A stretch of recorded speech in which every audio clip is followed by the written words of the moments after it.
Largest cave on our planet. This cave is so massive that it has a completely self-sustaining ecosystem with its own climate conditions. Hundreds of meters underground, the clouds you're used to seeing in the sky form inside this cave. Sondong even has an untouched prehistoric rainforest hidden far below the surface, and a vast underground river. From transparent fish to colorful monkeys, over 250 endemic plant and animal species live in this underground world. 7 new animal species were recently discovered here and are unique to this place. Stretching 9 kilometers in length, this cave holds 38.5 million cubic meters of space, and its passages are so enormous that a 40-story skyscraper could fit inside, and its giant stalagmites are rising like towers of ancient cities. Walking inside, it's impossible not to feel as small as a tiny bug. Can a rock move on its own? Sondong even contains phytokarst rocks, which move towards the sun like semi-living organisms. Rare cave pearls and many other unique formations are also found here. For 3 million years since its formation, the world had no idea about this cave's existence until it was fully explored in 2009 in Vietnam. Now, it's time for you to see the largest cave on Earth. Individual access is forbidden to protect both visitors and the fragile environment. This expedition is operated by Oxalis, the only authorized agency. To reach Sondong, we've trekked through the jungle for 9 hours, and now we must pass through N Cave, the world's 3rd largest cave. This cave serves as a gateway to the world's largest cave. It's crucial to the world's largest cave and the 3rd most largest cave is in the same, like, around the fully same, prepared like, for every possibility. So before setting out on this, it's crucial to be. I don't know if y'all be seeing them snap stories, right? Some shit that be on their skin and they be scraping it off, bro. It makes my body itch. I hate that shit. It makes my body itch, bro. Fully prepared for every possibility. So before setting out on this journey, we did deep online research about Sondong and its surrounding area to learn about everything that we would need to know. Now, we're heading towards the beach inside the cave. Over the centuries, water from nearby rivers gradually carved this place. The ceiling is 145 meters high, and the cave is 200 meters wide. During the flooding season, much of this empty space is submerged underwater. You can understand from the basket over there, the water levels rise so much that it can carry objects up to that level. With a breathtaking lake in front of us, it was impossible not to take a quick dip. At dusk, the sound of swift birds echoes in the cave. Because of their short and weak legs, these birds can't take off from the ground and must jump from a high place to fly. If they are trapped on the ground, it means death is certain for these birds.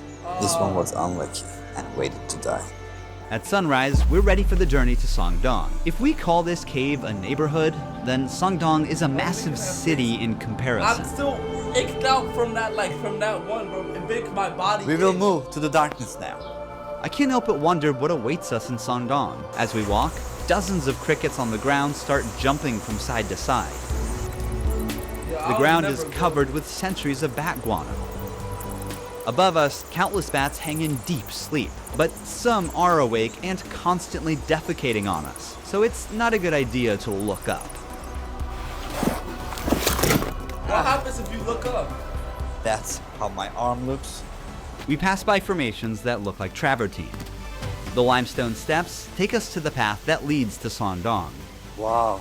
The view here is amazing. You can see some water coming down from both sides. N Cave welcomed us for a night deep in the jungle. Now, it's time to meet Sondong Cave. It's trying to come to me, you know? It's moving towards me. That's it the knows shit that goes what in to your leech skin. on. Oh, Oh! Beneath the soil we walk on lies the 450 million year old limestone. Bro, I give up, bro. My fucking camera, bro.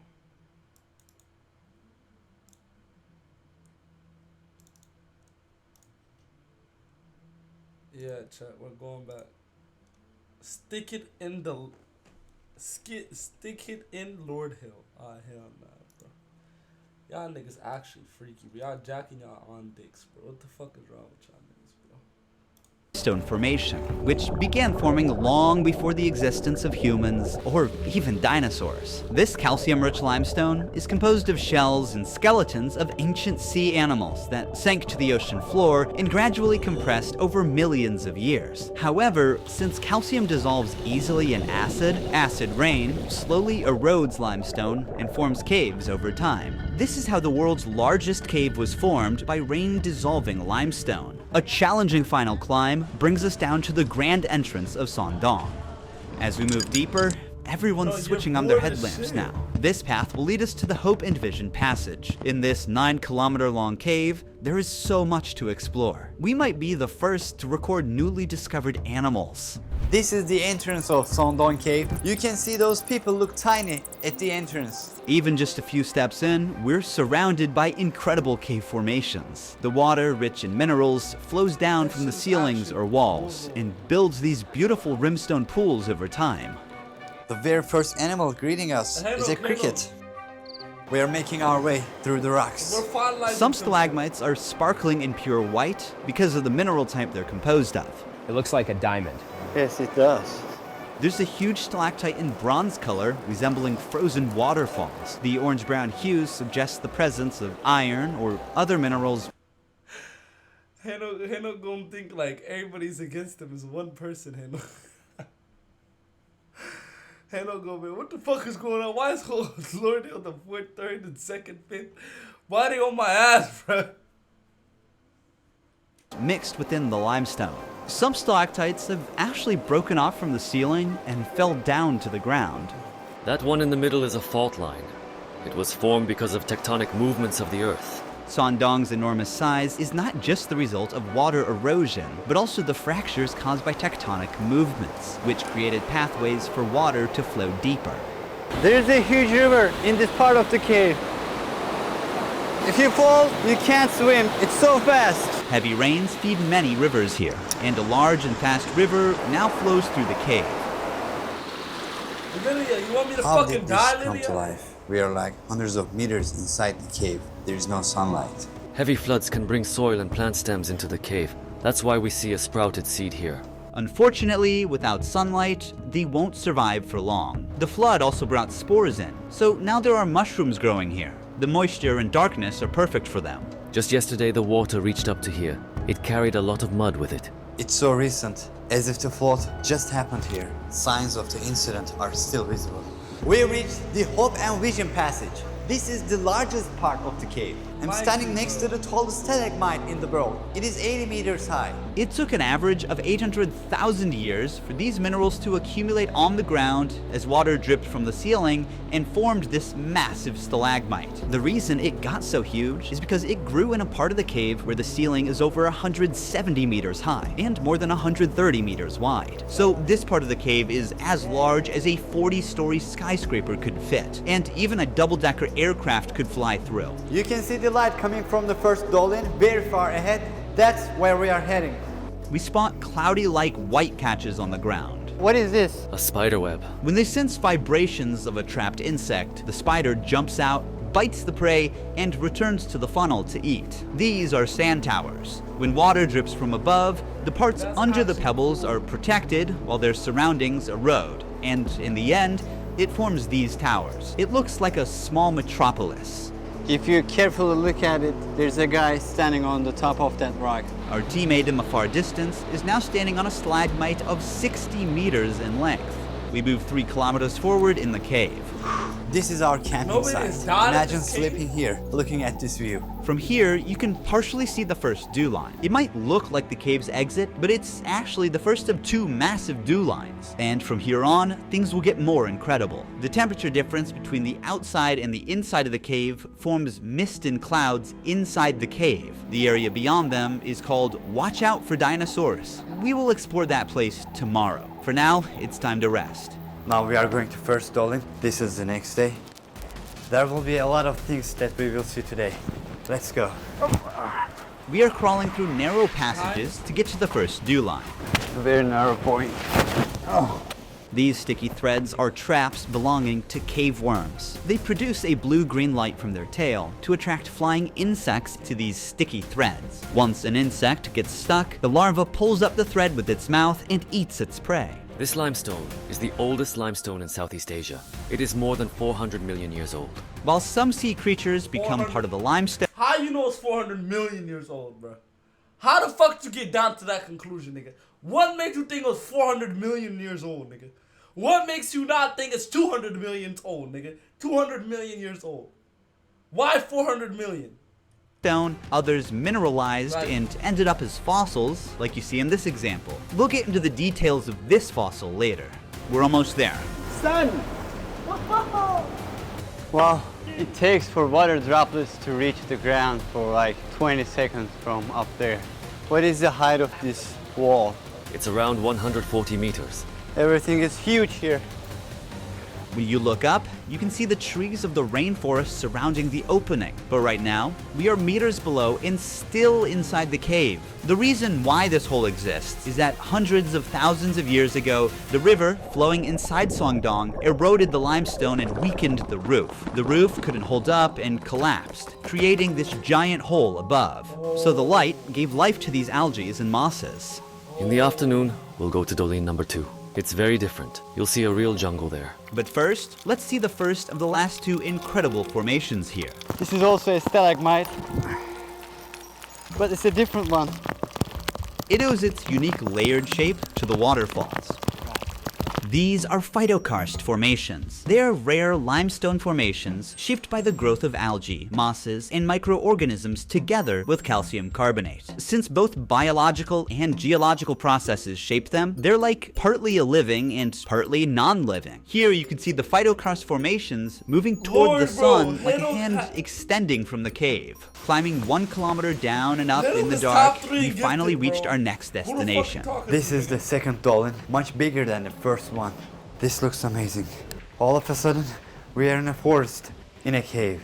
Look here, they're so dense. The roof of the cave at this point collapsed as a result of the intersection of two main faults, forming a dew line on the surface 252 meters above where we are. The collapsed cave roof allowed sunlight to enter, giving rise to an entirely new ecosystem. Despite extreme conditions, plants and animals have managed to adapt and turn this place into a unique underground rainforest. As we move forward towards the light, the height of the plants grow. The soil makes it perfect to form a rainforest. A large portion of the soil here consists of bat guano. It is accumulated for millions of years and is highly fertile. The soil here is deep and full of small holes. There is an insect in each hole, and the insects are making traps in these holes to catch animals. This jungle is huge. The biologists have found more than 200 species of plants and almost 60 species of animals living in this area. There are some monkeys on trees. This might be the only cave where monkeys live.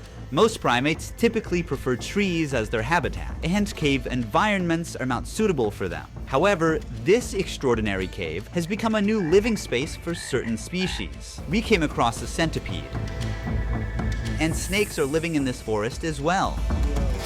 Sound of this forest is calming. Even the explorers who first came here in 2009 thought they'd found the exit for a moment. Remember that we are in a cave. This cave has its own rainforest. All of these trees get thinner but taller to reach the sunlight coming from above. That's why all of them are very thin, but very tall compared to their width. Certain trees reach heights of 40 to 50 meters. It's because the trees prioritize height to maximize sunlight absorption. This is the remains of a snail. Monkeys catch these snails and break them with stones, then eat them. As we move through the cave, we start coming across signs red-shinned dukes have left behind. Look, so many snails. Most of them are broken and probably eaten by a monkey. We kind of forget we're in the cave because it's so massive. This is where we are going to camp tonight. It's our fourth and final day in the cave. Today, we navigate through a water-filled passage before reaching the Great Wall of Vietnam. The stalagmites here look fascinating, almost like the work of a sculptor. A pool of water surrounds this column and fish are swimming in it. These fish have no eyes as they have adapted to live in this total darkness. Instead, their other senses got stronger over time. See how it doesn't Lord give Hill any Soul reaction Food. to the Ah, shadow of my hand or the movement? It doesn't see anything. Like the fish, this cricket is completely blind. It doesn't see me.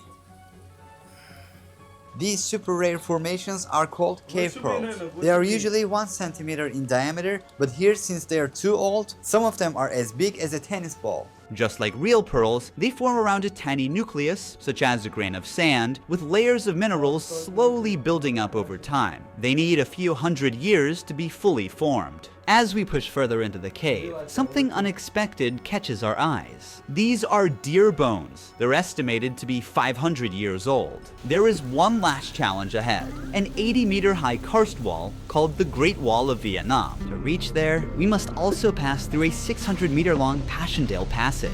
The passage is now filled with water and is turned into a breathtaking jade green lake.